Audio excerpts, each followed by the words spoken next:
한 주간 평안하셨습니까? 지난 한 주간 소중한 집회 모두 함께 해주시고 또 봉사하시고 전도하시고 함께 해주신 모든 분들께 참으로 감사를 드립니다. 이번 말씀 들으신 분들이 다시 한번 더 말씀을 들을 수 있는 기회를 얻을 수 있도록 옆에서 도와주시고 함께 해주시면 감사하겠습니다. 찬양의 찬송 감사드립니다. 함께 기도하시겠습니다. 은혜와 사랑이 풍성하신 자비로우신 주님, 참으로 감사를 드립니다. 제 가운데 하나님을 모르고 방황하는 저희들을 불러 구원해 주시고 예수님의 십자가의 피로 우리의 모든 죄를 용서해 주신 것 참으로 감사를 드립니다. 저희를 구원해 주셔서 몸된 교회 안에서 함께 말씀을 배우며 잘할 수 있도록 함께 해주신 것 참으로 감사를 드립니다. 주님 앞에 갈 때까지 우리에게 주신 놀라운 복음의 사랑을 더욱더 새겨주시고 우리의 신앙을 자라게 해주시며 또한 그 놀라운 복음을 많은 분들에게 증거할 수 있도록 저희 삶을 친히 인도해 주시기를 간절히 기도합니다. 많은 어려움이 있고 고난과 핍박이 있을지라도 늘 십자가의 은혜를 바라보며 잘 감당할 수 있도록 도와주시고 주님 앞에 갈 때까지 주님을 기쁘시게 하는 삶이 될 수 있도록 친히 인도해 주시옵소서. 잠시 후에 주님 뵐 때 우리 모두 칭찬과 존귀와 영광을 얻을 수 있도록 친히 함께해 주시기를 간절히 기도합니다. 오늘 주일을 맞이해서 함께 교회에서 말씀으로 예수님의 놀라운 사랑을 더욱더 알아갈 수 있도록 함께해 주신 것 감사를 드립니다. 우리 사랑하는 형제님들 늘 은혜 가운데 지켜주시고 또 말씀과 동행하며 주님께서 우리에게 베풀어 주신 놀라운 은혜를 간증하는 삶이 될 수 있도록 도와주시옵소서. 마지막 시대에 전도가 많이 어려운 줄 잘 알고 있습니다. 그렇지만 결코 포기하지 않도록 좌절하지 않도록 도와주시고 끝까지 복음을 전하는 우리가 될 수 있도록 함께해 주시기를 간절히 기도합니다.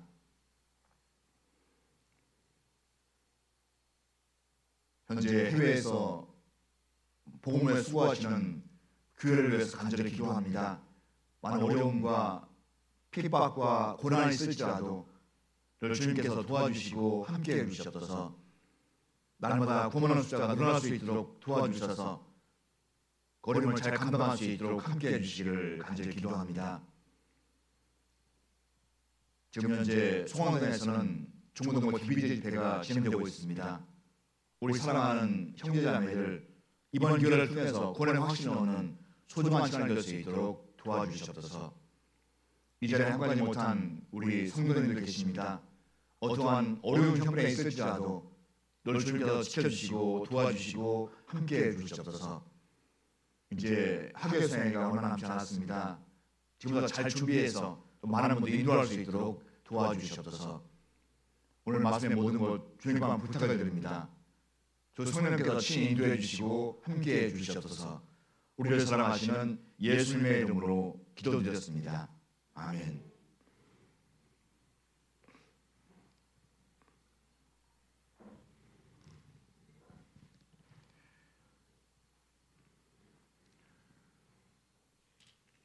지난주에 대집회가 감사하게 잘 진행이 되었고 오늘 첫 번째 맞이한 주일입니다. 그래서 어떤 말씀을 준비할까 기도하다가 해마다 매년 5월에 우리가 생각해야 될 것이 있습니다. 그래서 오늘은 가정에 대해서 말씀을 드리고 다음부터는 고마른 후의 생활에 대해서 말씀을 좀 드리려고 합니다. 매년 5월은 가정의 달로 그리고 가정의 중요성을 일깨우는 그런 한 달을 정했습니다. 평소에 매일매일 보니까 너무나 소중한가를 잊고 지냅니다. 우리 가족, 사랑하는 가족들, 어머니, 아버지, 자녀들 매일매일 보고 살아가니까 소중함을 느끼지 못하는 것입니다. 근데 바쁘니까 서로 바쁘니까 각자의 삶을 살 수밖에 없거든요. 그런 우리에게 내년 5월 가정의 날을 통해서 가정의 소중함을 일깨워주는 시간을 갖고 있습니다. 우리나라에서도 그만큼 건강하고 행복한 가정이 얼마나 중요한지를 알고 있다는 것입니다. 내년 5월에는 기념일이 있습니다. 5월 5일 무슨 날입니까? 네, 어린이날입니다. 5월 8일은요 어버이날입니다. 5월 15일은요 스승의 날 또는 가정의 날입니다. 그리고 21일이 있습니다. 21일 부부의 날입니다. 어떤 달에는 표시가 되어 있고 표시가 되어 있지 않은데 21일을 부부의 날로 정해서 가정에 대한 소중함을 일깨우는 한 달로 채워져 있습니다. 참 특별하게 가족이라는 어원을 보면요 패밀리잖아요. 패밀리. 근데 가만히 보면 참 놀랍습니다. 아버지, 어머니 내가 사랑합니다. Father and Mother, I love you. 그 앞쪽에 있을 따서 패밀리라고 적었거든요. 참 큰 뜻이 있다고 생각이 됩니다. 그래서 오늘 이 시간에는 가정의 달을 맞이해서 그리스도인의 가정생활이라는 주제를 가지고 교훈을 나눠보려고 합니다. 저도 말씀을 준비하면서 반성도 많이 하고 또 후회도 하고 또 새로운 다짐도 하는 그런 귀한 시간을 가졌습니다. 그런 마음들이 우리 형제자매에게 고스란히 전해졌으면 참 좋겠습니다. 우리 성경 에베소서 5장입니다.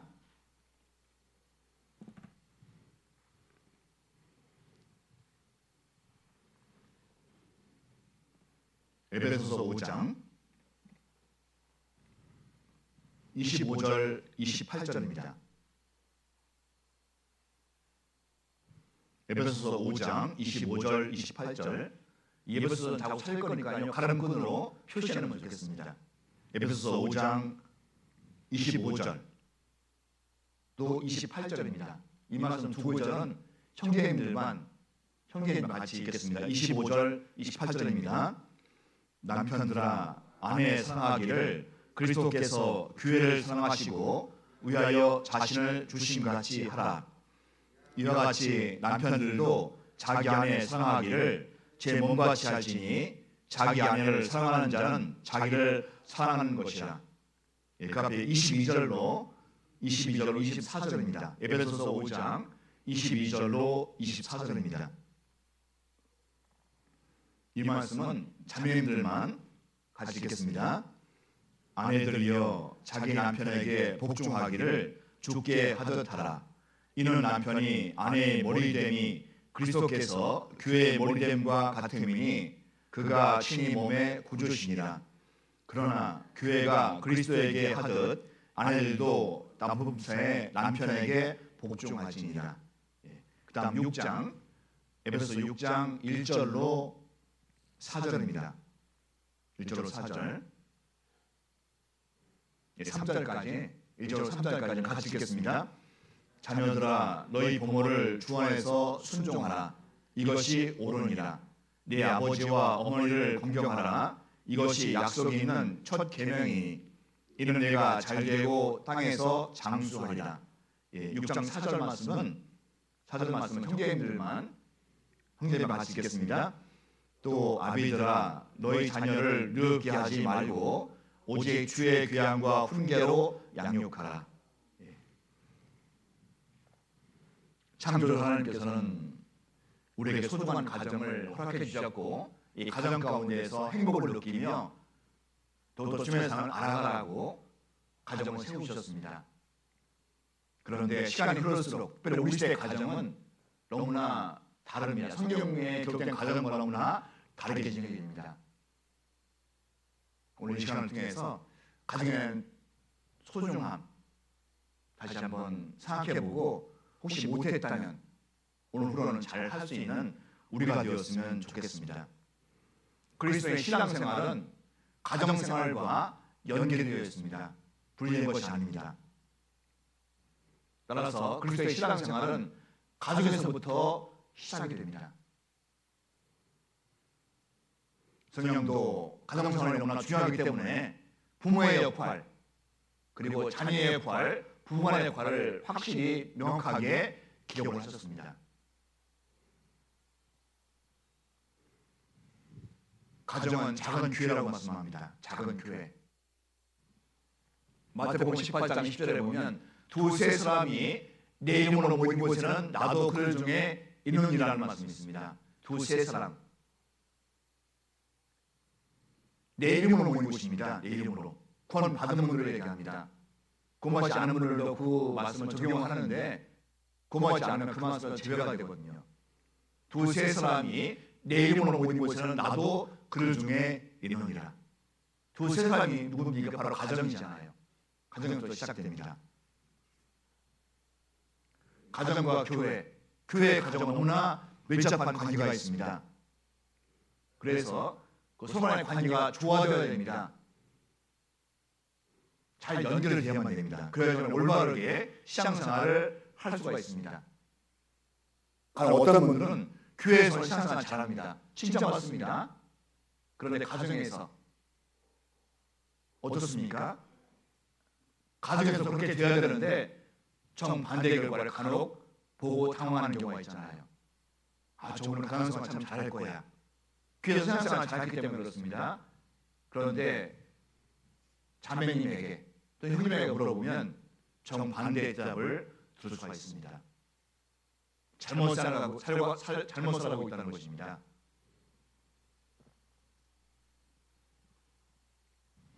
특별히 구원받은 그리스도인이 사는 가정이라고 하면요, 거기 주인은 바로 주님이시잖아요. 작은 교회의 시작입니다.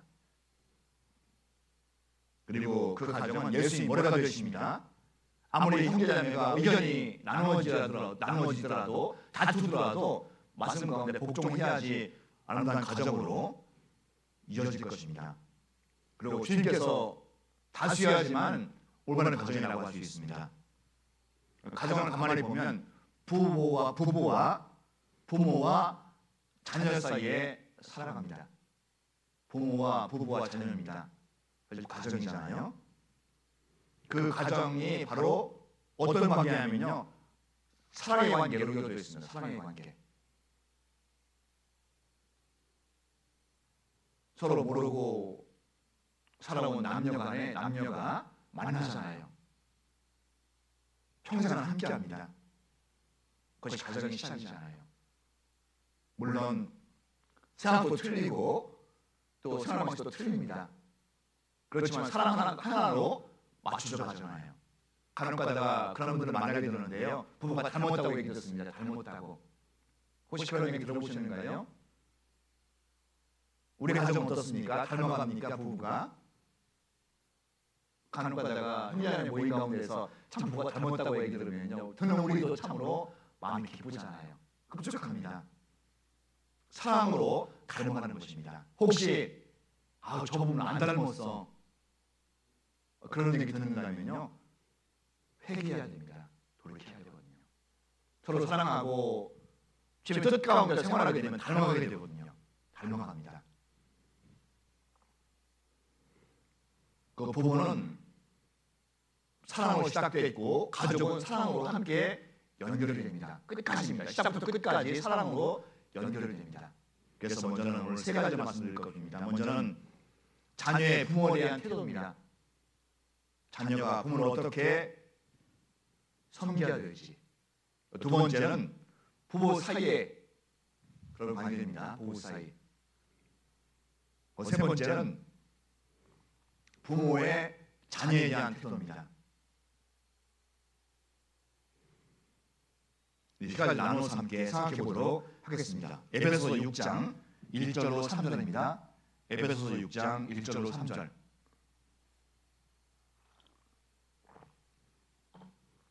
자녀들아, 너희 부모를 주 안에서 순종하라.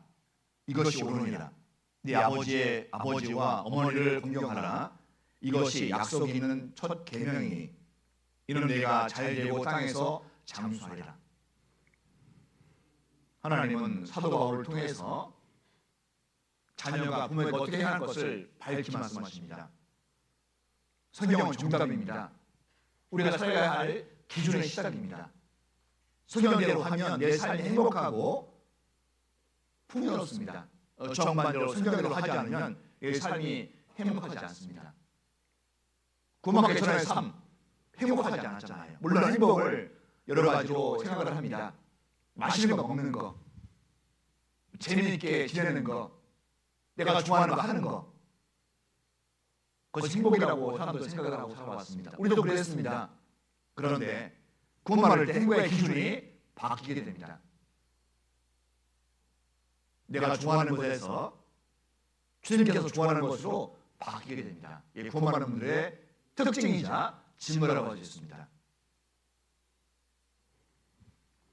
물론 억지로 되지 않습니다. 구원받게 되고 구원받은 후에 교회 가운데서 말씀을 배우며 신앙생활하다 보면요 행복의 차원이 틀려지거든요. 주님을 어떻게 기쁘게 할까? 바로 그것이 행복의 시작이 됩니다. 물론 어렵고 힘이 들지만 그 과정을 통해서 내가 변화가 되고 자라갑니다. 그 신앙생활이잖아요. 신앙생활은 어떻게 주님을 기쁘시게 할까? 거기에 맞춰져야만 됩니다. 그리고 자녀의 부모에 대한 태도도 마찬가지입니다. 똑같습니다. 어떻게 하면 부모를 기쁘시게 할까? 성경에서는 자녀가 부모를 공경하는 것은 신앙생활의 첫 걸음이라고 말씀하십니다. 첫 걸음. 간혹 가다가 신앙 가운데서 부모님을 경외하는 분을 만나잖아요. 참 놀랍습니다. 감사가 됩니다. 그거 볼 때 행복하잖아요. 그리고 나는 할 수 있을까? 물어보면 엄두가 안 납니다. 이 땅에서도 부모님을 공경하는 분이 계십니다.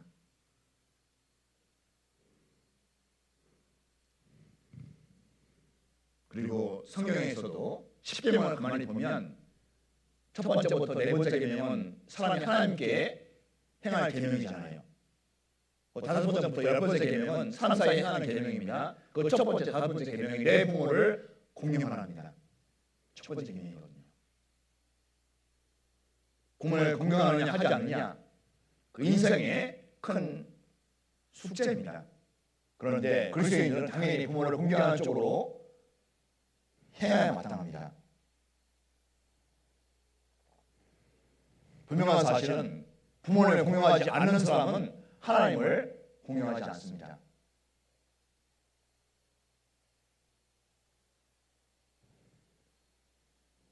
그런데 정반대로 부모를 공경하는 분을 보게 되거든요.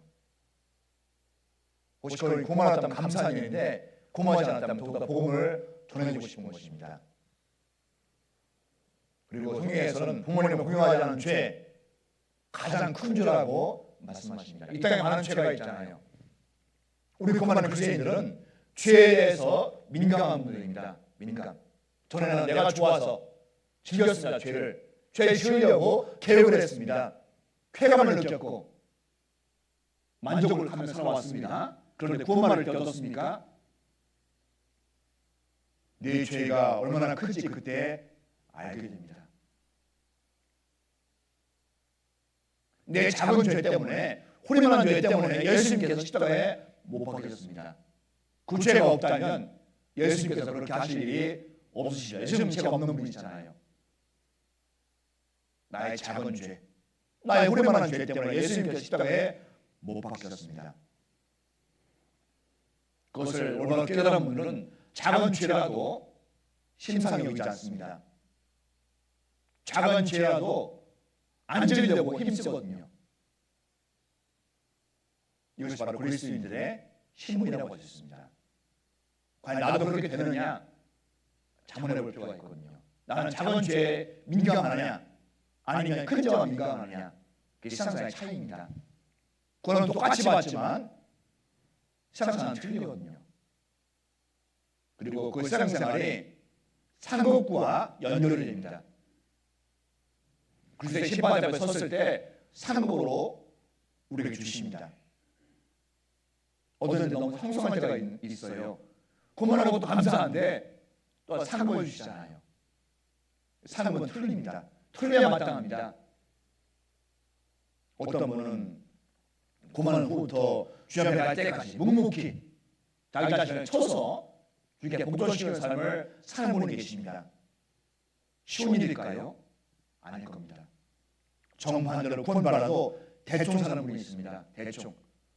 기분 좋고 여건이 좋았을 때 열심히 하는데 기분이 안 좋고 여건이 안 좋아지면 신앙생활 하지 않은 분이 있거든요. 구원받아도 그렇게 될 수 있습니다. 근데 그것이 바로 상급과 연결이 됩니다. 이 땅에도 상급이 있잖아요. 그런데 주님 앞에 만날 때 하는 상급은 이 땅의 상급과 비교가 안 됩니다. 그리고 그때는 우리가 이런 몸이 아닙니다. 다른 몸이거든요. 신령한 변화가 돼서 주님을 만납니다. 이 몸이 아닙니다. 다른 말을 하면 그때 상급을 못 받으면요 무척 부끄러울 것입니다. 그때는.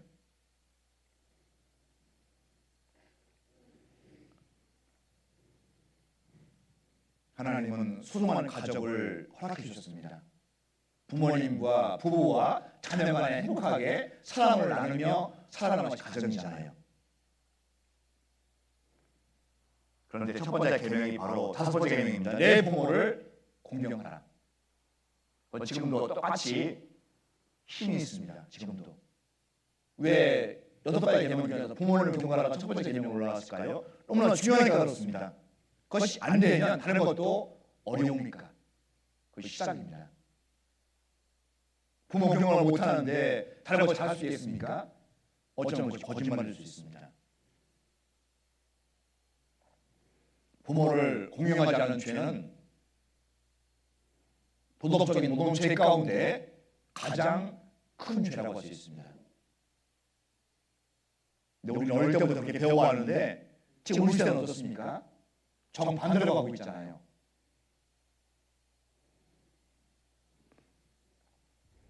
부모님은 자식을 낳아주고 또 길러주고 가르쳐주고 그리고 도와주고 사랑해 주십니다.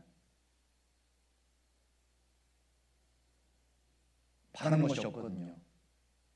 내 필수이니까, 우리 가족이니까 아무것도 바라지 않습니다. 부모가 자녀에게 베푸는 은혜, 그것은 결코 헤아릴 수 없습니다. 그래서 하늘보다 높다고 하는 표현이 과장은 아닐 것입니다. 우리 형제님들은 겪으신 분 계신데요. 유격 훈련을 받고 그리고 가스실에 들어갑니다. 방독면을 쓰고 헬멧을 쓰고 거기 안에서 어머니의 은혜, 어머니의 마음 부르거든요. 조교가 시킵니다. 어머니의 마음 부르라고. 나실제 괴로움 다 잊으시고 기를제 밤낮으로 애쓰는 마음, 진짜리 많은 자리 가라앉으시며 손발이 다 닳도록 고생하시네. 하늘 아래 그 무엇이 넓다 하리요 어머니의 희생은 가히없어라. 만약에 이 가사를 좀 읊조리면요 부모님이 얼마나 소중한지를 다시 한번 깨달을 수 있을 것입니다. 부모님은 아무것도 바라지 않습니다. 다 줍니다. 다. 생명까지 자녀에게. 그것이 부모님의 마음이거든요. 그 자녀들이 부모님의 마음을 보답하는 것이 인지상정입니다. 그렇게 해야 됩니다. 그리고 성경에서도 부모님의 은혜를 보답하는 생활이 바로 그리스도의 생활이라고 말씀하십니다. 부모님의 은혜를 기억지 않고 보답하지 않고 교회에서만 생활합니다. 뭔가 잘못된 것입니다. 옳게 신앙생활을 할 수가 없거든요. 그리스도인들은 부모님의 은혜를 결코 잊어버려서는 안 됩니다. 결코 어떤 일이 있어도. 오늘 말씀 다 들으시고 오늘 애로 한번 부모님께 전화 한번 드리십시오. 부모님께.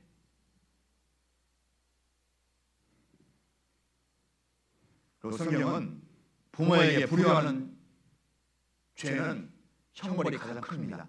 부모님께 불효하는 죄.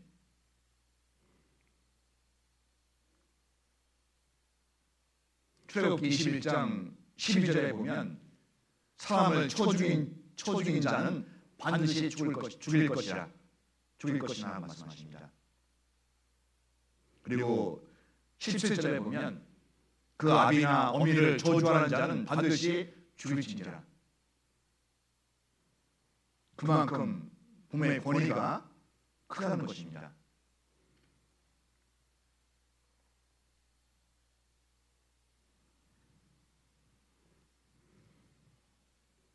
왜 그러냐면 하나님이 보실 때 부모에게 불효하는 것, 그게 가장 큰 죄이기 때문에 그렇습니다.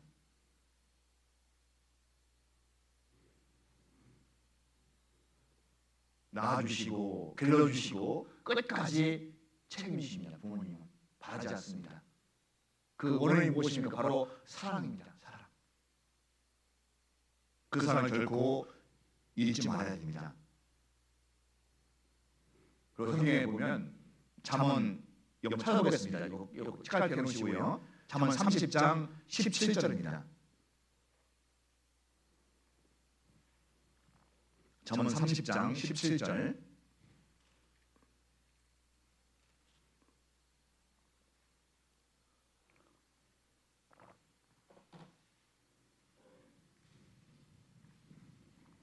잠언 30장 17절입니다. 예, 같이 읽겠습니다. 아비를 조롱하며 어미 순종하기를 싫어하는 자의 눈은 골짜기에 까마귀에게 쪼이고 독수리 새끼에게 먹히리라. 이 잠언 말씀은 우리 평생 마음에 새기고 지켜야 할 귀한 명령이거든요. 잠언 말씀을 잘 지킬 때 행복하게 됩니다. 삶이 아름답습니다. 보람이 있습니다. 아비를 조롱하며 어미 순종하기를 싫어하는 자의 눈은 골짜기에 까마귀에게 쪼이고 독수리 새끼에게 먹히리라. 다른 말 하면 부모에게 효도하지 않은 자식은 살 가치가 없다는 것입니다. 아주 그냥 짐승의 밥으로 내어주라는 말씀이잖아요. 왜 그러냐면 짐승보다 못하는 것입니다. 짐승보다. 짐승은 어미를 공유할 줄 모릅니다. 은혜에 보답하지 않습니다. 사람은 틀립니다.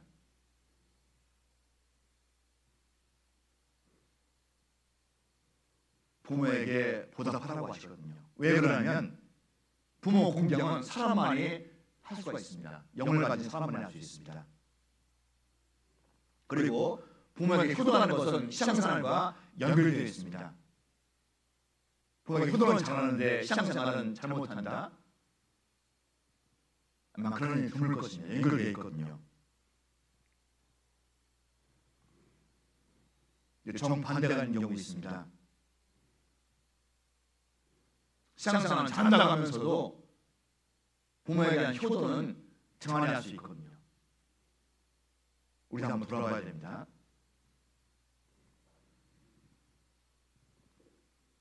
부모님을 공경하지 않으면서 신앙생활 잘한다? 어쩌면 그 입에 발린 말일 수도 있습니다. 어쩌면 걸릴 수도 있습니다. 갈라디아서 6장 7절 말씀에 보면 스스로 속이지 말라. 하나님은 만원의 여기를 받지 아니하시나니 사람이 무엇을 심든지 그대로 거두리라 말씀하십니다. 스스로 속이지 말라. 우리 시대에 많이 보이는 것 중에 하나가 바로 스스로 속이는 것입니다. 스스로 잘못되어가고 있는데 괜찮아 위로하는 것입니다. 세상은 그럴 수 있습니다. 그렇지만 우리는 그렇게 되지 않아야 되잖아요.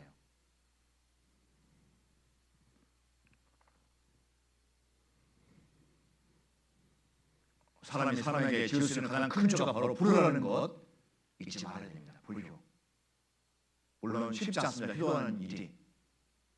그러면 거기에 마음을 둬야만 됩니다.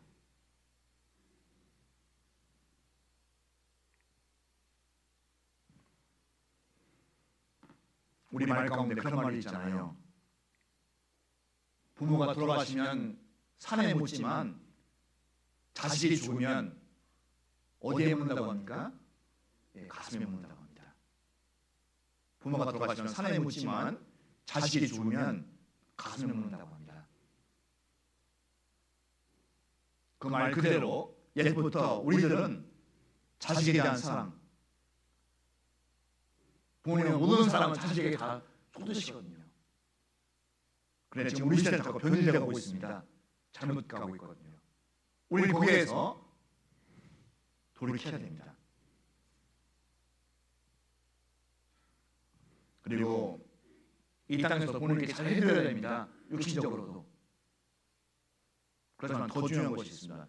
더 중요한 것. 바로 영생의 선물을 드리는 것입니다. 물론 연세도 드시고 귀도 어두우시고 눈도 어두우십니다. 이해도 못하시고 그렇지만 포기해서는 안 됩니다. 나를 죽기까지 사랑하신 분입니다. 죽기까지도 사랑하실 것입니다. 그런 부모님이십니다. 마음을 줘야 됩니다.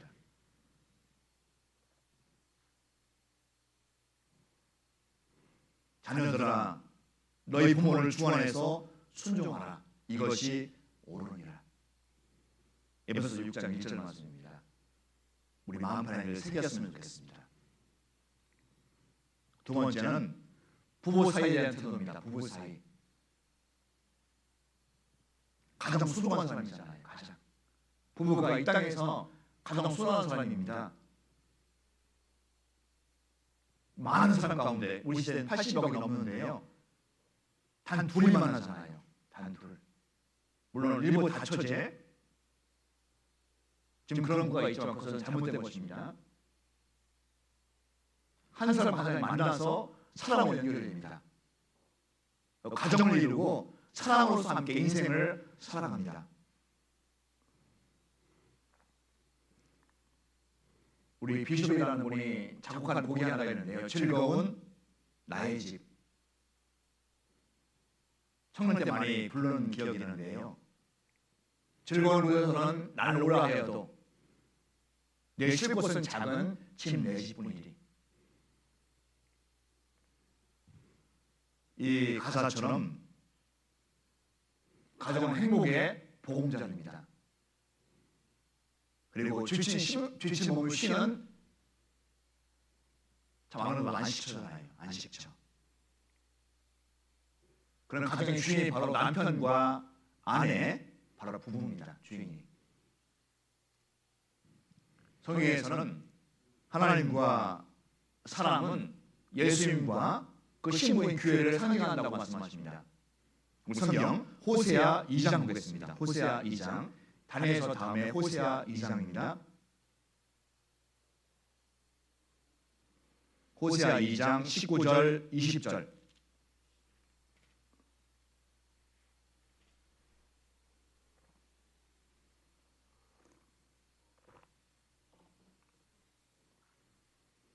호세아 2장 19절 20절입니다. 네, 같이 읽겠습니다. 내가 내게 장가들어 영원히 살되 의와 공변됨과 은총과 긍휼히 여김으로 내게 장가들며 진실함으로 내게 장가들으니 내가 여호와를 알리라. 하나님은 우리와 함께 결혼해서 사신다고 하십니다. 내가 하나님입니다. 내게 우리에게 장가들어. 왜 장가듭니까? 함께 살려고. 그리고 장가들은 그분이 무엇이 서로 사랑하니까입니다. 사랑하니까. 사랑하지 않으면 결혼 못 하잖아요. 물론 하다 보니까 자꾸 저희 저 왼수라고 그만 하나씩 듣는데요. 시작은 바로 사랑입니다. 내가 내게 장가들어 영원히 살되. 우리 땅에 있는 모든 사람들은 그 말씀을 이루기 위해서 이 땅에 태어난 것입니다. 복음으로 결혼하거든요. 복음으로. 의와 공변됨과 은총과 긍휼히 여김으로 내게 장가들며 진실함으로 내가 장가들으니 내가 여호와를 알리라. 주님과 함께 결혼할 때 진짜 주님을 알게 되거든요. 복음을 올바로 깨달을 때 주님을 알게 됩니다. 전반대로 복음을 깨닫지 못하면 주님을 알지 못합니다. 이 땅에 많은 교회가 있는데 그냥 구원을 교리로 가르치는 교회가 있잖아요. 다 압니다. 교회 다니면 어떻게 천국 가라고 물어보면 다 알거든요. 구원 받아야 가지요. 그냥 공식뿐입니다. 머릿수만 맺는 겁니다. 그렇다면 선생님은 구원 받으셨습니까? 물어보면 그 사람도 얘기를 하지 못하는 경우가 많이 있습니다. 구원 받을 때 예수님의 사랑을 참으로 깨달을 수가 있습니다. 하나님 우리 사이, 바로 신랑과 신부 사이, 바로 가정이 교회의 작은 시작이거든요. 따라서 그리스도의 가정은 교회의 기본 단위라고 할 수 있습니다. 가정이 평단해야지만 교회가 든든합니다. 제 기도 제목이거든요. 가정이 흔들리면 간단한 기도가 됩니다. 왜냐하면 가정과 교회가 연결되어 있잖아요. 그리고 가정을 이루는 부부는 사랑 때문에 함께하는 것입니다. 사랑으로. 사랑이기 때문에 함께 만나서 사는 것입니다. 그리고 성경의 가정은 바로 비밀이라고 말씀하시죠. 비밀. 결혼하지 않으면 머릿속으로 압니다. 사랑을, 그 행복을 얘기할 수 있습니다. 그런데 체험한 부분과는 틀리거든요.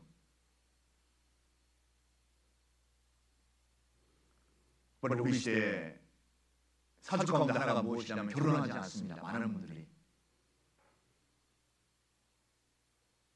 어떤 외국 학자는 우리나라 걱정하잖아요. 이거 한국 망했다.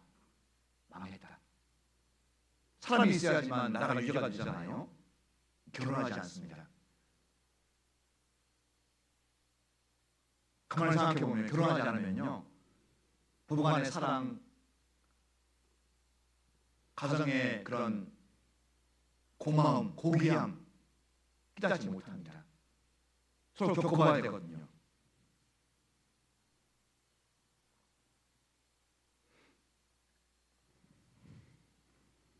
결혼은 비밀입니다. 그런데 결혼 가운데 주의 사랑을 더욱더 알아가거든요. 그리고 한 가정을 통해서 또 복음이 증거가 됩니다. 얼마나 아름다운 모습입니까? 혼자는 안 되는데 함께 합니다. 함께 부부가 큰 역사가 일어날 수밖에 없습니다. 처음에 사랑으로 나 당신 없어 못 살아라고 하고 결혼했습니다. 살아갑니다. 그런데 문제가 생깁니다. 왜 그러냐면 서로 단점이 보이거든요. 다 이해해서 사는 것이 아니잖아요. 부부가 30년 살아도 이해 못하는 것이 있잖아요.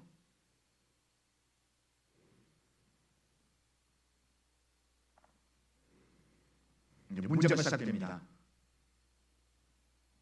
다투고 멀어지고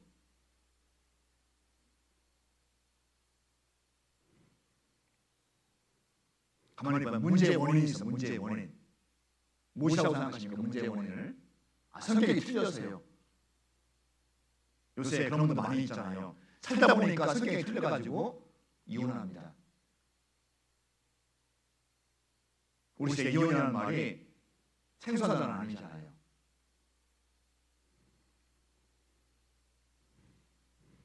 네, 문제의 원인이 있습니다. 원인이 무엇이냐면 나는 희생하려고 하지 않습니다. 희생. 상대방이 희생을 요구합니다. 나는 하지 않고. 그게 문제의 원인이 되거든요. 사랑은 희생과 함께 동행해야지만 아름답게 지켜집니다. 희생이 함께하지 않으면 사랑은 지켜지지 않거든요.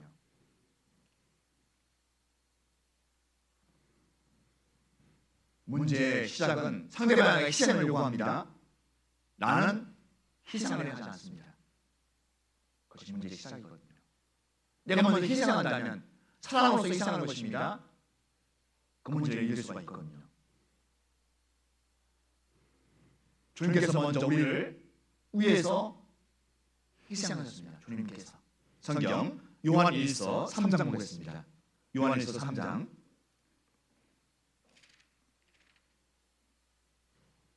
요한일서 3장 16절.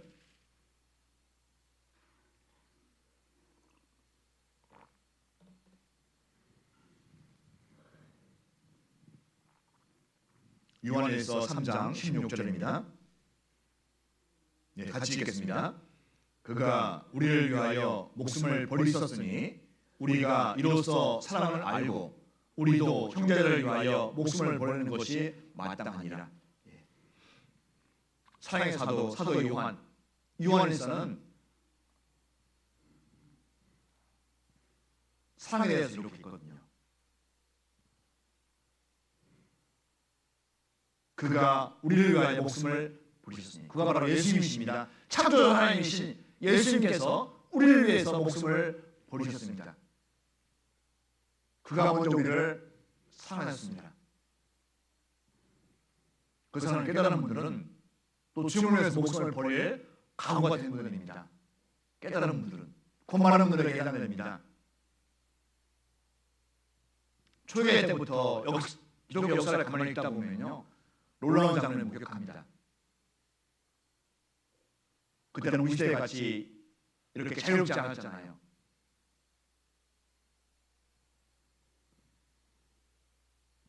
예수를 믿는 것과 목숨을 바꿉니다. 그분을 후회하지 않습니다. 가능하다 우리가 한번 거의 교훈을 받아야 되거든요. 내가 현재 초대교회에 살았다면, 현재 초대교회에 살고 있다면, 예수님과 중국을 선택해라, 그 위치에 놓여 있다면 나는 현재 어떻게 해야 됩니까? 현재 그것이 우리의 신앙이거든요.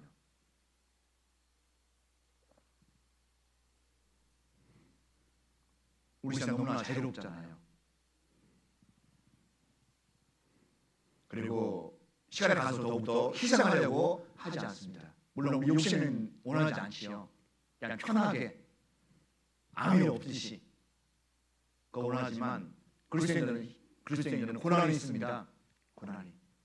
구원 받자마자 고난이 시작되거든요. 구원 받자마자. 어떤 분은 구원 받기 전보다 더 고난이 심한 분도 간혹 있습니다.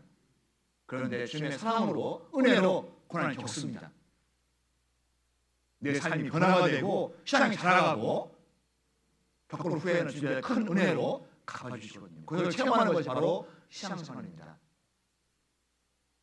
큰 고난이 올지라도 당황하지 않습니다.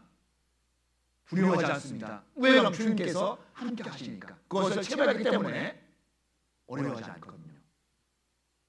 그것이 바로 우리의 신앙생활을 할 수 있습니다.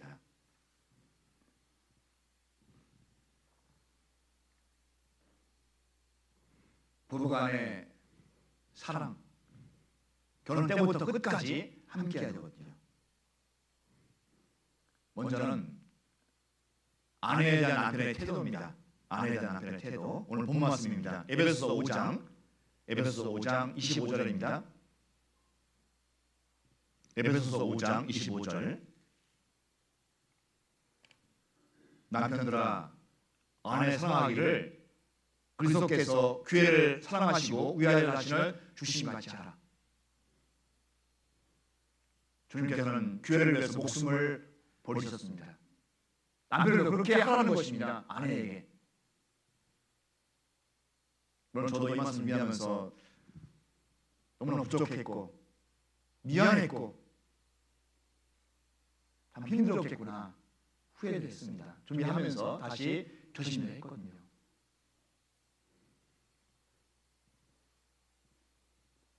그리고 28절, 이와 같이 남편들도 자기 아내 사랑하기를 제 몸과 같이 할지니, 자기 아내를 사랑하는 자는 자기를 사랑하는 것이라. 과연 우리 형제님들, 우리 자매님 그렇게 사랑하십니까? 저도 마찬가지입니다.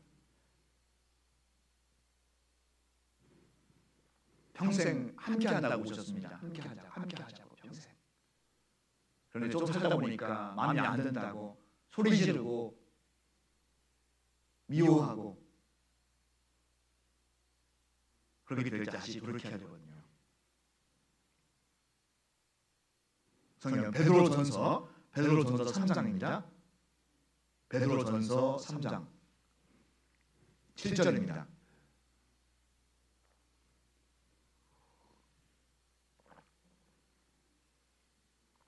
베드로전서 3장 7절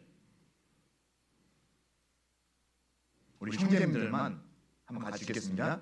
남편 된 자들아 이와 같이 지식을 따라 너희 아내와 동거하고 저는 더 연약한 그릇이요 또 생명의 은혜를 유혹으로 함께 바를 자로 알아 귀히 여기라. 이는 너희 기도가 막히지 아니하게 하려 함이라. 남편에게 명령하실 것입니다. 고만한 그리스도인이라면 여기에 예외가 없습니다. 이렇게 할 때 가정이 평안해집니다. 좋은 길을 갈 수 있습니다. 마이가 결코 번성할 수가 없거든요. 정반대로 살면요 평안이 깨지거든요. 지식을 따릅니다. 지식. 말씀을 따릅니다. 말씀을 따라. 여기 보면 제주의 말에 귀히 여기라. 귀히 여기라. 귀중히 여기라. 형제들을 바라보고 자매들이 오셨잖아요. 함께 살자고. 그 처음 초심을 한번 기억해 보세요. 초심.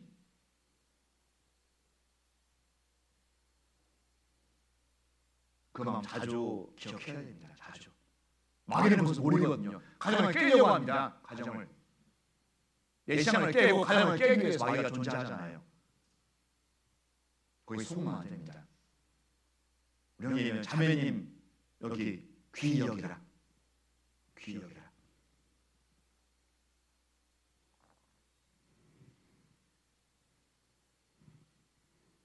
결코 잊어버리면 안 될 겁니다. 그리고 남편이 아내의 머리라고 성경은 말씀하십니다. 질서를 얘기하는 것입니다. 영적인 위치는 동등하거든요. 세상은 틀립니다. 세상은 여권 신장을 한다고 해서 여자들도 자기 역할을 하거든요. 그래서 성경은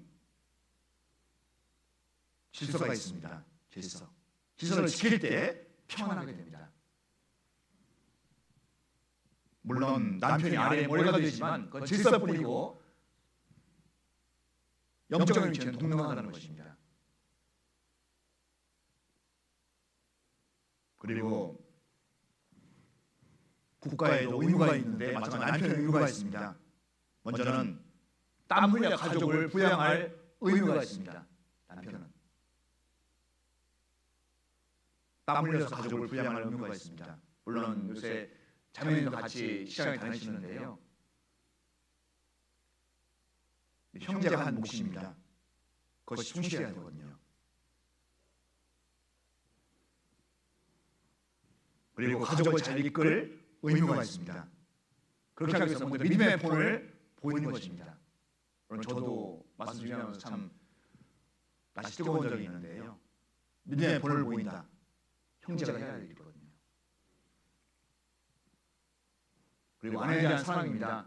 그 사랑이 희생적인 사랑입니다. 그리고 보살피는 사랑입니다. 물론 우리 형제님들은 잘 해줄 겁니다. 설거지도 하시고 청소도 하시고 또 쓰레기도 버려주시고.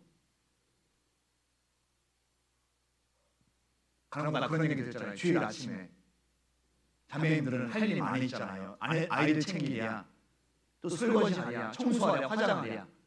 남편은 미리 나와가지고 밖에서 기다립니다. 시간 늦으면 막 크래시도 울려버리고. 그런 마음으로 교회에 와서 말씀드렸잖아요. 아무 일이 없습니다. 도와주셔야 됩니다. 도와주셔야 해요. 설거지 도와주시고 또 쓰레기도 버려주시고 자녀들도 챙겨주시고.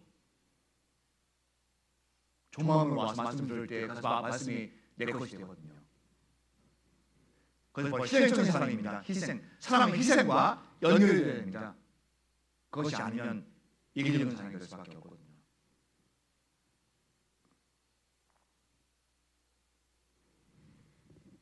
고린도후서 6장 13절에 보면 내가 자네에게 말하듯 하노니 보답하는 양으로 너희의 마음을 넓히라. 마음을 넓히라. 저도 이 말씀을 좀 더 묵상하는데 어려울 때가 있습니다. 평상시 때는 괜찮은데 어느 한계에 가셨을 때 이 말씀 잊어버릴 때가 있거든요. 마음을 넓히라. 간혹가다 생활하다 보면요, 우리 세상에서 생활하다 보면 어떤 분은 화를 자주 내는 분이 있습니다. 결국 화를 내는 게 아닌데 화를 내는 분이 있거든요. 근데 가정에서는 화를 자주 내서는 안 됩니다. 화를 형제도 그렇고 자매도 그렇고요.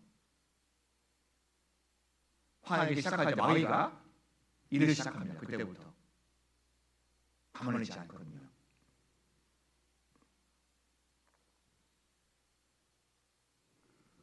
우리 형제님들은 자매님들의 가장 귀한 점이 있어요. 귀한 점. 그리고 사랑스러운 부분이 있거든요.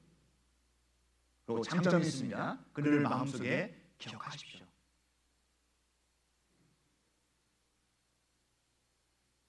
간혹 실수를 하더라도 넓은 마음으로 이해하십시오. 감싸 주시고. 그러면 그 가정이 화목하게 되거든요. 한 부부가 부부싸움을 했는데 아내가 몹시 화가 나가지고요, 남편에게 집을 나가라고 소리칩니다. 집 나가. 그러자 남편이 뭐 내가 못 나갈 줄 알아? 나갔습니다. 그런데 잠시 후에 남편이 집에 돌아왔거든요. 왜 그랬을까요? 그때까지 아내는 화가 안 풀렸습니다. 그때까지 돌아왔는데 왜 들어왔냐고 소리를 벌어집니다. 남편에게. 그런데 남편이 하는 말이 있습니다. 가장 소중한 것을 놓고 갔다고. 가장 소중한 것이 무엇입니까? 아직 이해가 안 되십니까? 가장 내가 소중한 거 놓고 갔어. 바로 아내거든요. 아내.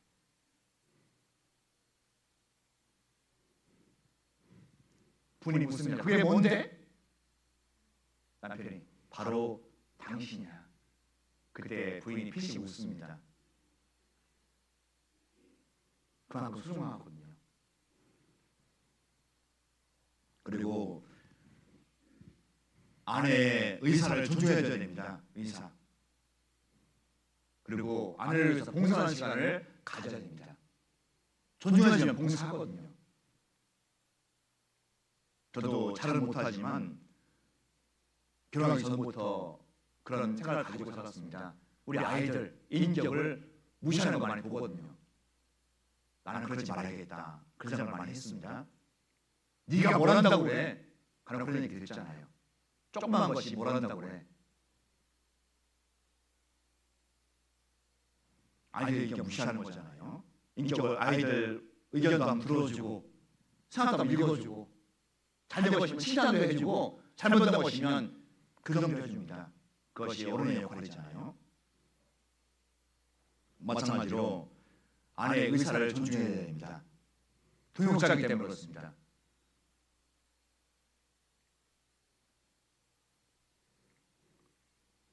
저도 이제 단점이 하나가 있는데요. 제 관심 있는 것은 잘 듣는데 관심이 없으면 이렇게 흘러듣습니다. 저희 자매한테 시청자도 듣기도 하는데 그것 때문에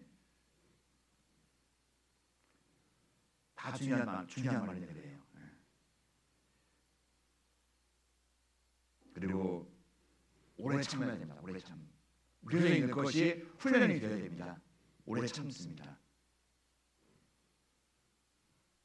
잠언 말씀에 보면 잠언 25장 15절에 보면 오래 참으면 관원이 그 말을 용납하나니 부드러운 혀는 뼈를 꺾느니라. 그런 말씀이 있습니다. 오래 참으면 관원이 그 말을 용납하나니. 오래 참고 언어 사용에 주의해야 됩니다. 언어 사용.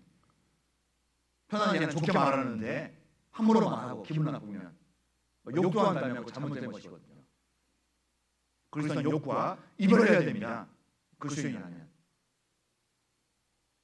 가끔씩 교회 안에서 그런 것을 보게 되는데요. 다시 한번 깊이 생각하게 됩니다. 형제자매라면 그렇게 하지 않아야 되거든요.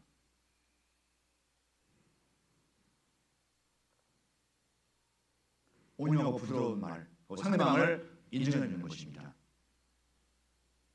그리고 서로의 약점을 보완해, 그것이 바로 가정입니다. 서로의 약점이 있거든요. 내가 못하는 거 자매가 잘할 수 있습니다. 또 자매가 못하는 거 내가 잘할 수 있고요. 서로의 약점을 보완해 주는 것입니다. 못한다고 막 뭐라고 할 것이 아니라 같이 보완해 주는 거잖아요. 사랑으로 함께해야만 됩니다. 그리고 중요한 것 중에 하나가 바로 용서하는 것입니다. 용서.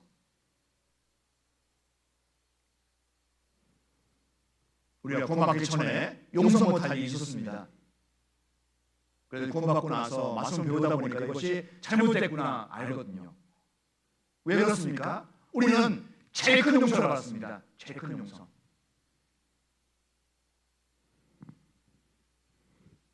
지옥 갈 우리를 용서하셨습니다. 영원토록 고통하는 지옥 갈 우리를 예수님께서 대신 피 흘리심으로 우리의 모든 죄를 용서하셨습니다. 제일 큰 용서를 받았습니다. 제일 큰 용서를 받은 분들은 작은 용서 해야 되거든요. 난 저것은 용서 못해. 이 세상에도 그렇게 하지 않아야 돼요. 그리스도인이라면. 가정에서도 마찬가지입니다.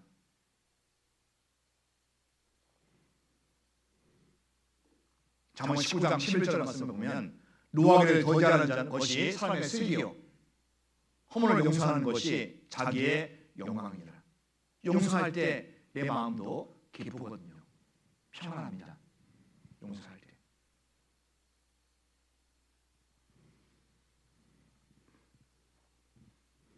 이런 말이 있었습니다.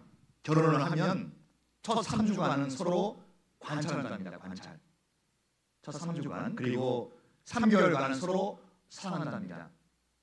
그리고 3년간은 서로 다투고 30년간은 뭐 해야 됩니까? 계속 다투니까 30년간을 용서합니다. 용서하면 산다고 합니다. 그것이 될 때 가정이 평안하거든요. 먼저 용서하기를 힘써야만 됩니다. 그러나 너희도 각각 자기의 아내 사랑하기를 자기같이 하고 자기가 자기를 사랑하듯이 마찬가지입니다. 우리 형제님들 마음속에 새겨졌으면 좋겠습니다. 그 다음은 남편에 대한 아내의 태도입니다. 성경 에베소서 5장 보겠습니다. 오늘 본문입니다. 에베소서 5장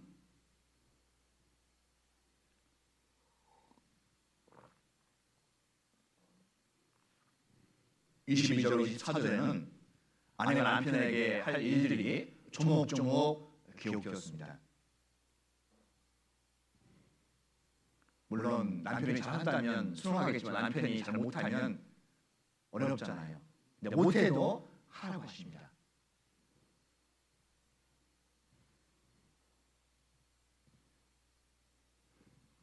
남편이 머리이고 바로 아내가 가슴이라고 얘기하거든요. 지혜로운 여인은 남편을 중환하려고 하지 않습니다. 도와주거든요. 헬퍼입니다. 도와주는 분들이거든요. 더 잘할 수 있도록 남편의 권리를 세워줍니다. 그 아내가 해야 할 역할이거든요. 형님 수고하실 때 자녀들이 있다면 나가서 대문에서 인사드리고 유서는 다 각자 생활하잖아요. 찾아가기 어렵습니다. 자녀가 해야 할 일입니다. 성경은 두 사람이 하나가 되면 큰 힘을 발휘할 수 있다고 말씀하십니다. 두 사람이 하나가 되면. 우리 성경 전도서 4장 보겠습니다. 전도서 4장 12절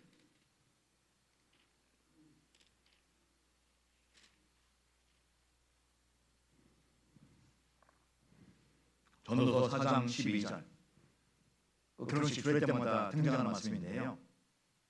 전도서 4장 12절 같이 한번 읽겠습니다.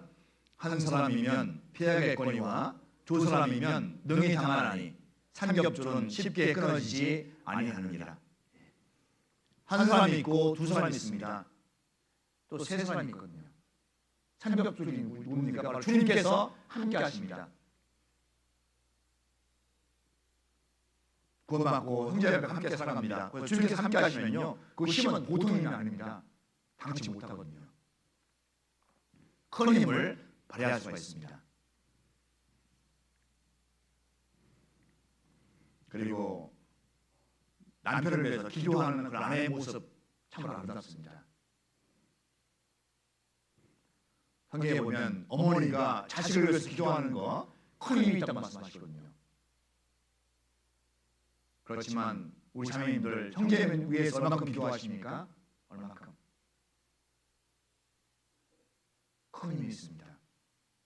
혹시 후회하다면 오늘부터 한번 간절히 기도해 보세요. 형제님이 변화하실 겁니다.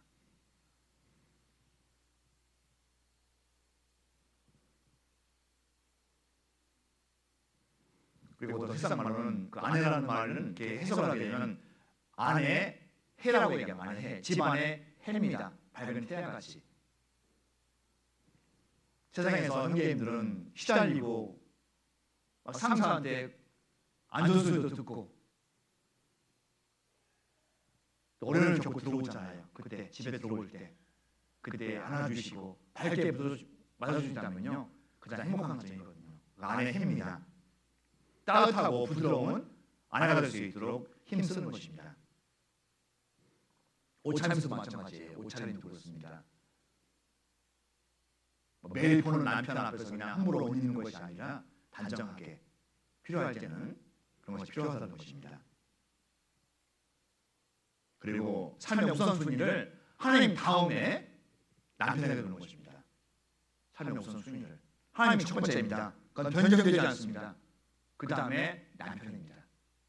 그것이 바뀌면 혼란스럽거든요. 근데 보통 가만히 물어보면 남편이 아니라 자녀로 바뀌는 분이 있거든요.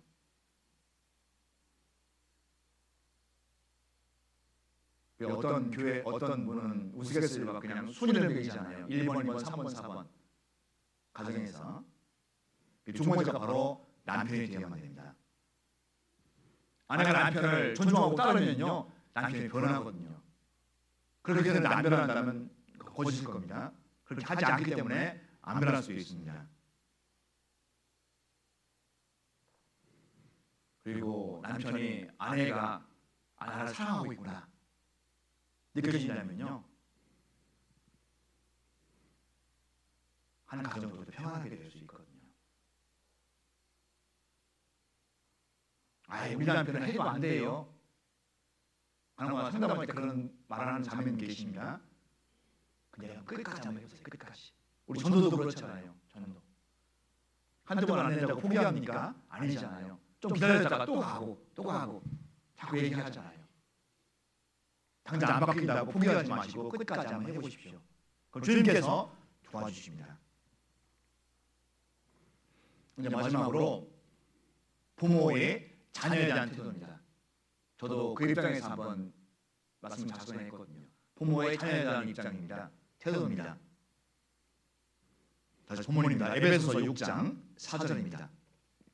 에베소서 6장 4절.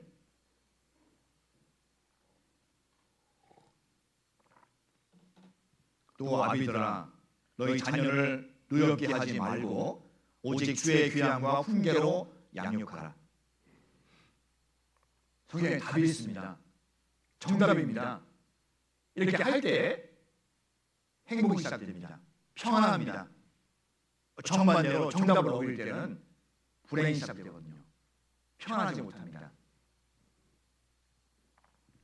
이 세상 사람들은 내 욕망을 자기들에게 바라거든요. 나는 공부 못했으니까 너는 공부 열심히 해야 돼.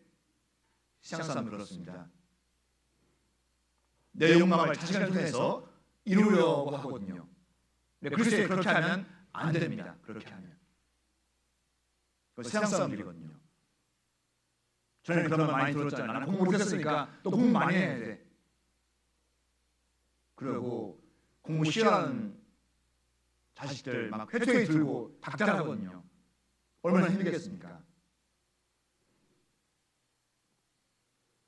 내 욕망을 자식을 통해서 이루려고 하면 안 된다는 것입니다. 이 세상 사람들은 특별하게 만들려고 하잖아요. 뛰어나게 인기 있게 만들려고 하잖아요. 세상 사람들은 자기 자녀를. 만약 그리스도인이 그렇게 한다면요 문제가 될 수밖에 없습니다. 그리스도인들은 자기 자녀를 유명하게 특별하게 만들려고 해서는 안 됩니다. 하나님께서 원하시지 않습니다. 먼저 필요한 것이 있습니다. 먼저 구원을 받게 하는 것입니다. 구원을 받게 하는 것.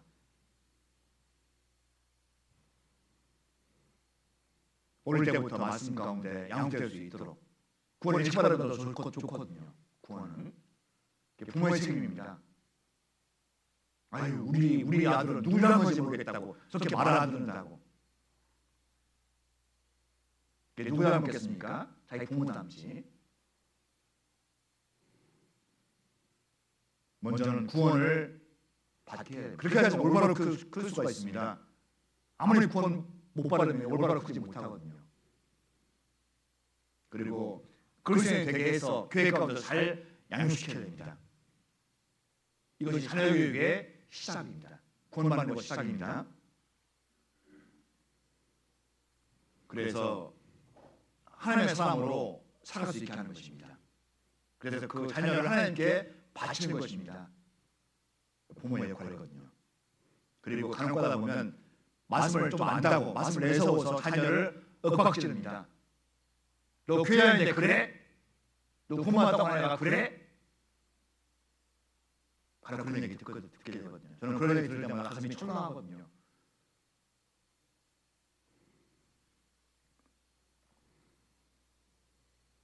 종류의 말씀입니다. 에베소 6장 4절 아비들아 너희 자녀를 늙게 하지 말고 오직 주의 마음 훈계로 양육하라 말씀하시거든요. 성경에 보면 자녀를 교육하는 말씀 많이 있잖아요. 초단하라고 징계하는 채찍으로 다스리라고. 그런데 그 말씀을 악용하면 안 됩니다. 절대로 복종하지 않거든요. 절대로. 더 멀어져만 갑니다. 부자 간의 사이가 좀 더 멀어질 수밖에 없거든요. 그리고 그 자녀는 이제 용기를 잃어버립니다. 의기소침한다고 그러잖아요. 학교 생활도 그렇고 마찬가지입니다. 누구 책임입니까? 부모 책임입니다. 나중에 이제 반항적이 됩니다. 따라서 우리 부모님들은요 어린 자녀를 칭찬으로 많이 키우십시오. 칭찬. 아이 목사님 우리 자녀는 칭찬할 것이 없어요. 그럴지라도 칭찬할 것이 있습니다. 보면 칭찬해 보세요 자녀들. 칭찬을 고래도 춤추게 한다고 칭찬하는 자녀들은요 올바로 크거든요. 성경에 보면 초단하라고 했다고 자주 초단하는 분 계십니다. 합당치 않습니다. 가끔이나 가끔 하지 않으면 좋고요. 칭찬을 많이 키우십시오 아이들. 그리고 아이가 어리면요 초등학교 중학생이라면 한번 오늘 중으로 한번 아이 둘이 있을 때 한번 안아주십시오. 그리고 물어보세요. 엄마가 아빠가 누구누구를 사랑하는 것 같니? 한번 물어보세요. 한번 안아주시면서 그때 그 아이가 환히 웃고 있다든가 고개 끄덕끄덕하다든가 나 한다고 하면 괜찮은데 정반대의 경우가 있습니다. 묵묵부답입니다. 얼굴 어두워진 아이가 있습니다.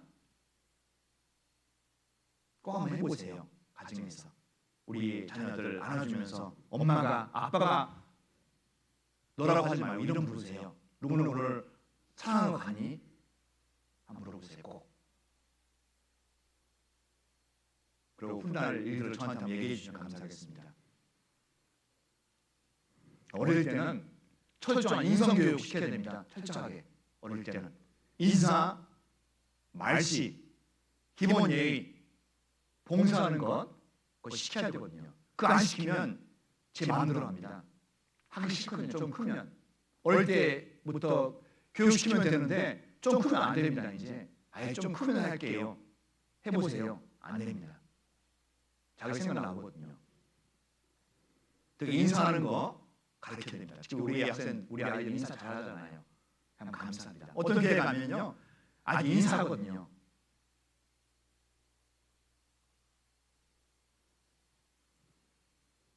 근데 어떤 교회 가면 별로 인사를 안 하는 학생도 있어요. 그 부모 책임입니다. 가르쳐야 됩니다. 인사하는 것을. 그 말씨입니다. 말씨. 요새 가만히 보면 학생들 욕부터 배우잖아요. 학교 생활에 거의 다 욕입니다. 그것 좀 해줘야 되거든요. 그 기본 예의가 있습니다. 예의. 가르쳐야 됩니다. 그리고 봉사하는 것이 있습니다. 땀 흘려 일하게 할 수 있는 겁니다. 아이들에게. 어릴 때부터 그런 마음을 심어줘야 하면 됩니다. 잠언 22장 6절 말씀에 보면 마땅히 행할 길을 아이에게 가르치라. 가르치랍니다. 안 가르치면 아이가 안 배우거든요. 우리 교회 학교 물론 작지만 선생님들 애쓰거든요. 아이를 위해서. 부모님은 관심이 없습니다. 교회 학교 맡기거든요. 그냥.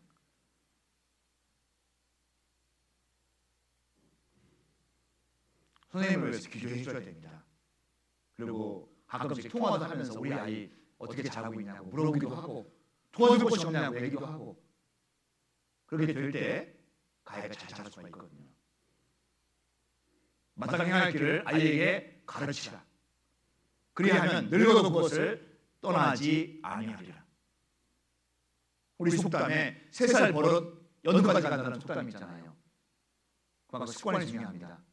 갑자기 안 바뀝니다.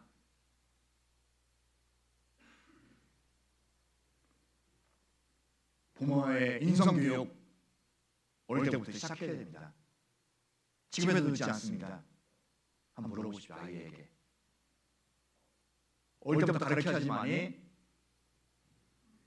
더 어렵지 않습니다. 좀 나이 들어서 가르친다면 불가능하거든요. 이제 말 안 듣습니다.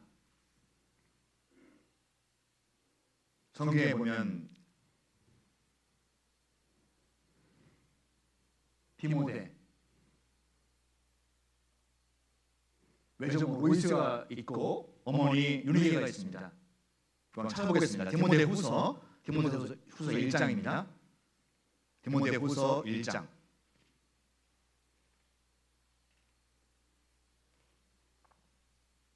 1장 5절입니다.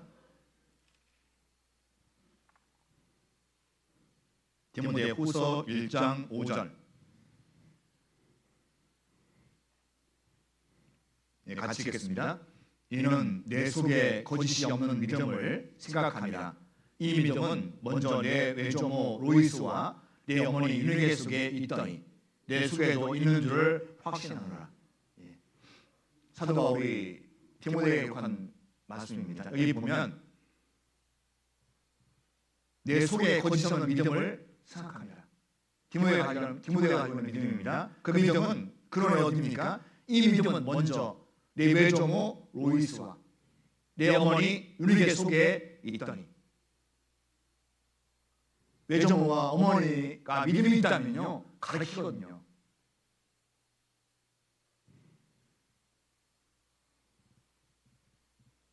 마땅히 할 길을 아이에게 가르치라.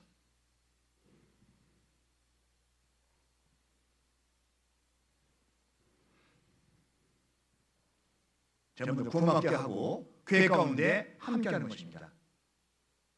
그리고 늘 물어보고 아이에게. 그리고 또 하는 가지는 저도 여기서 완전히 여기 저도 이 말씀이면 참 좀 부끄러움이 있었는데요. 먼저 본을 보임으로 가르치라는 것입니다. 먼저 본을 보임으로. 성경은 정답입니다. 쉽지는 않지만 거기에 대해서 생각해보고 노력해야 되거든요. 먼저 본을 보임으로 가르치라. 그리고 우리 아이의 적성이 있습니다. 적성. 좋아하는 것이 있거든요. 너는 공부만 해. 공부만. 어떤 아이는 공부하는데 어려움 겪는 아이가 있거든요. 적성을 찾는 것입니다. 부모는 그 아이의 적성을. 적성을 찾아주고 자신감을 갖게 해주는 거예요. 부모의 역할이거든요. 그리고 또 한 가지는 대화하는 시간을 많이 가지십시오. 대화. 우리 세상에 대화가 없습니다. 휴대전화이기 때문에 대화가 끊깁니다. 가만히 한번 보세요. 우리 자녀는 어떤가? 학교 갔다 오면 어떻습니까? 엄마랑 얘기하지 않고 방으로 들어갑니다. 휴대폰하고 교제하거든요. 만약에 우리 가정이 그렇다면 문제가 시작되는 것입니다. 문제. 마귀는 그것을 보고 있습니다. 어떻게 깰까? 언제 깰까? 속으면 안 되거든요. 만약 우리 가정이 그렇다면 억지로 하면 안 됩니다. 아이 마음도 읽어주고 또 동의도 해주고 또 아빠나 엄마 마음도 전달해 주는 것입니다. 아이에게.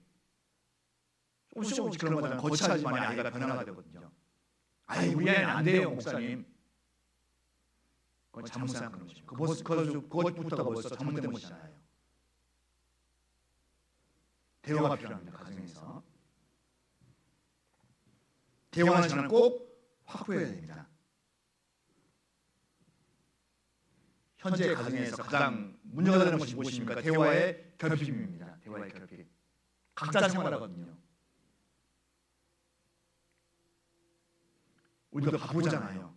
근데 자녀가 대화하는 시간은 바빠서는 안 됩니다. 바쁜 일 때문에 빼놓아서는 안 되거든요. 잘못 가르치는 것입니다. 제일 중요한 것은 자녀에게 구원의 확신을 갖게 하고 신앙심을 심어주어서 세상 유혹을 이기게 하는 것입니다. 유혹을. 지금 많이 있잖아요. 세상 유혹들이. 어떻게 이깁니까? 아이가. 어른들이 이기기 힘든데 신앙심밖에 없습니다. 신앙을 심어주는 것입니다. 더 중요한 것이 무엇인지 왜 그것을 시키는 것이 행복한 것인지 가르쳐주는 것이거든요. 이 아이들에게. 물론 처음에부터는 어렵습니다. 자꾸 얘기 들어보고 아이의 마음 읽어주고 그리고 엄마 아빠 생각도 얘기해주고 정답이 무엇인가를 찾아가는 과정이잖아요. 그런 과정이 필요합니다. 그렇게 하려면 대화 시간이 필요하거든요. 포기하는 것이 아니라 지금부터 다시 시작하는 것입니다. 학교 주변에 많은 곳이 있잖아요. 오락실, PC방, 또 음란한 인터넷 사이트. 우리 아이들 잘 읽지 못합니다. 어떻게 해야 됩니까? 시켜야 되잖아요, 부모님들이. 대화학교는 없어, 대화. 자주 대화할 수 있는 시간을 확보하셔서 아이의 마음도 읽어주시고요. 아이가 어떤 마음으로 살아가고 있는지도 알아야 됩니다, 부모님들이. 잘못됐으면 교정시켜주고 잘할 거 칭찬해주고 그게 부모의 역할이거든요.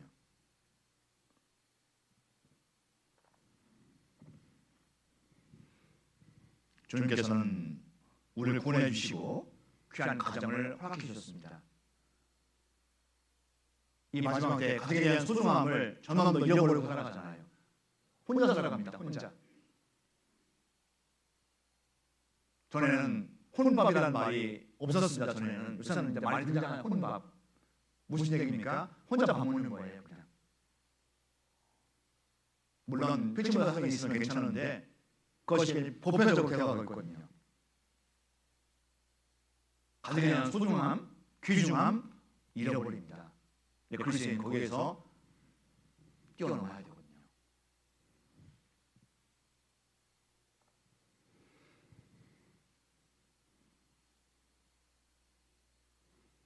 그리스도인은 천국에서 누릴 행복, 그런 소망, 그것을 이 땅에서 가정에서도 경험하는 것이 맞습니다. 그것이 신앙생활이거든요. 우리 소중한 가정을 주님께서 기뻐하시는 가정이 될 수 있도록 앞으로의 삶을 좀 준비했으면 좋겠어요. 저도 마찬가지입니다. 가정이 평안하면 내가 평안하고 교회가 안정됩니다. 정반대로 가정이 평안하지 않으면요 교회가 불안하거든요. 물론 시장 바로 개인입니다. 그리고 가정입니다. 우리 각자의 개인 신앙생활을 한번 점검해 보시고 또 우리 가정 주님께 기뻐하시는가 한번 살펴보시고 부족하다면 오늘부터 한번 더 가정을 기도하시고 준비하는 그런 귀한 시간이 되었으면 좋겠습니다. 네, 기도하시겠습니다. 저희를 사랑하시는 자비로우신 주님, 참으로 감사를 드립니다.